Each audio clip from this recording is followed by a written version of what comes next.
Oh, corporate misfits. We're talking about something extremely juicy because this is something that so many people go through, but no one ever talks about it. So it'll be our little secret. What to do if your course absolutely flops. I see it happen more often than not, but nobody talks about it. Instead, people make you believe that something's wrong with your course, your membership, your coaching program, and how you approached it. So I'm gonna tell you exactly what to do if your course launch, membership, or even coaching program absolutely flops, whatever that definition is for you, what to do and how you can move forward. Let's go ahead and dive right in.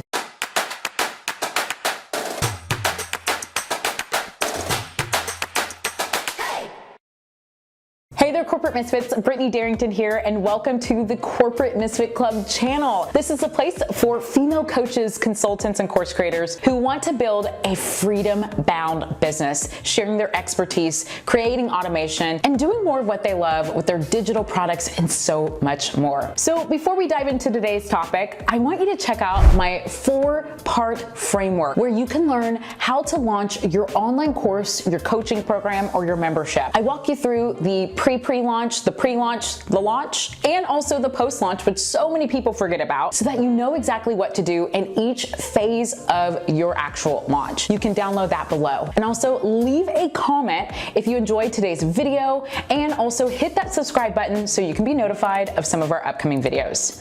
All right, today we're gonna talk about something that no one talks about. What to do if your course launch flops. So many people talk about, I had a course launch that hit 5 figures, 6 figures, 7 figures, and everybody talks about the highs about their launches.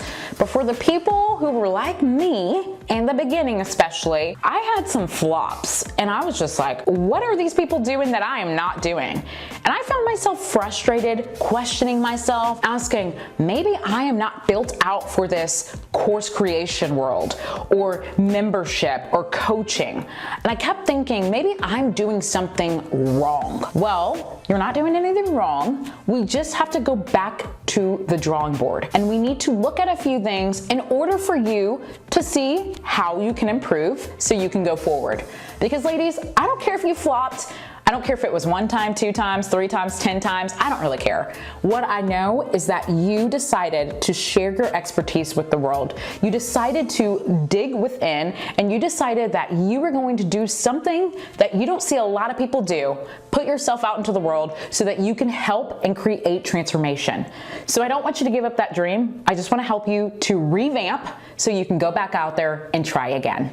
You with me? All right, so the first thing I want you to do, if for any reason your course or your membership or your coaching program flops, I want you to go back and reevaluate what went well and what went wrong. I want you to think to yourself, did I give 100% of efforts towards my launch? Did I go through the phases that are needed to launch properly, such as having a pre-launch, a pre-launch, a launch, and actually a post-launch? Did I create opportunities for my customers that allowed them to say yes or no? Or did I create a product that I assumed would be a great fit, but I never checked to see if my customers even wanted that? These are questions you're going to have to ask yourself when you're reevaluating, because you want to know what went well and what went wrong, and how can you adjust this for your future launches. Now, one thing I see that happens more often than not, and this is why a lot of people actually come to work with my team and I, is because they launch so many times with just something called a launch event, and then they go straight into launch mode. They never do their pre-launch, they never do a pre-launch, and instead they try to skip over those 2 phases in the framework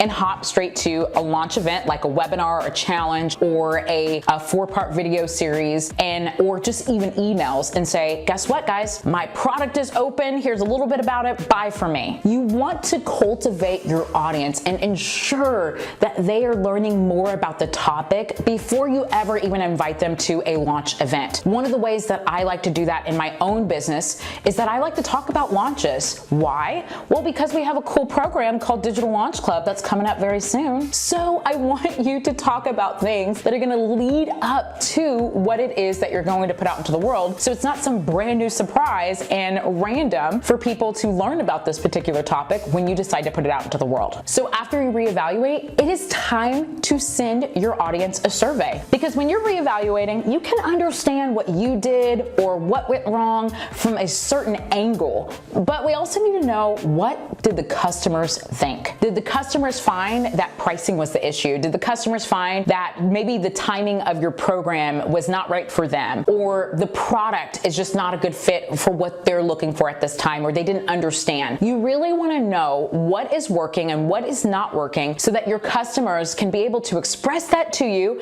and that you're able to then make your adjustments after you gather this information. Now, it's already scary putting yourself out there, and it's also scary after you have a launch flop and you're like, oh my goodness, and now I have to go back to the drawing board. But I will tell you, if you can get some feedback from your customers, it will help to put a lot of things into perspective and better understand what went well and what went wrong so that you can improve for the future. So here are a few things I like to include in the survey in case you're asking, Brittany, what do I say and how do I ask my customers? Well, if you're using Kajabi, one thing you can do is just create a form and send that out to your customers. If you're not using Kajabi, cool. There's other platforms like there's something called Exactly Form. There's Google Forms, things like that that you can use. And keep your survey like 5 questions. Some people do just 1 question, some people have 20 questions, but I will tell you, a lot of people don't like to go past 5 questions, and a lot of people won't participate. So keep it really short. I want you to ask, hey, I presented this product to you. Thank you so much for being a part of my community. I wanted to know what kept you from joining my membership, my coaching program, or my course. You can leave that as either an open question, or you can give multiple choices. The only thing is, don't put your limited beliefs in your multiple choices. Do not put, was pricing too high, was pricing too low.